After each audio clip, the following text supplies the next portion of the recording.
let's take a little bit more time to look at texture, clarity, dehaze, vibrance, and saturation.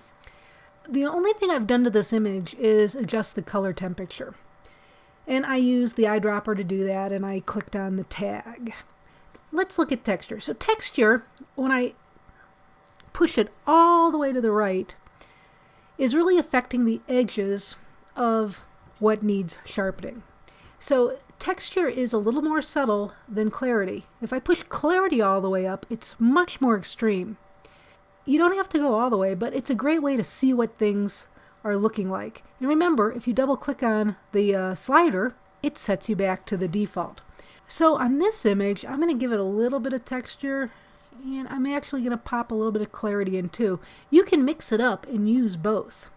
With the dehaze, if you push it to the right, it makes things more dramatic, and you push it to the left, it adds a layer of white or kind of a haze. But on this image, I actually like a little bit of the dehaze. It's making this reflection area more dramatic. And then I'm going to pop up back into the detail, shadows, and just kind of pop open the shadows a titch. And I actually think it's looking pretty good. I didn't do anything else to the image. One of the things I would do when I open it in Photoshop, if I pop this up to 100%, which would be the view, I'd be cleaning up all of these little things in here because it adds to the image to take that away. It's just an attention to detail on your part. I do love this beat up tag. So back over here down to fit in window.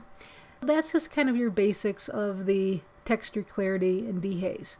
Now vibrance and saturation. Vibrance, when you push it all the way, it acts kind of like texture.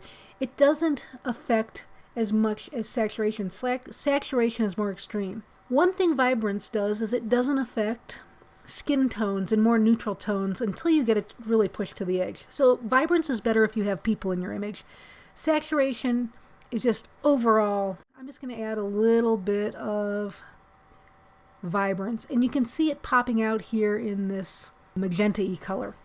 And remember, if you wanted to target specific colors, we can always hop over to the color mixer to brighten, darken, or change colors. Those are the clarity, texture, dehaze, vibrance, and saturation sliders.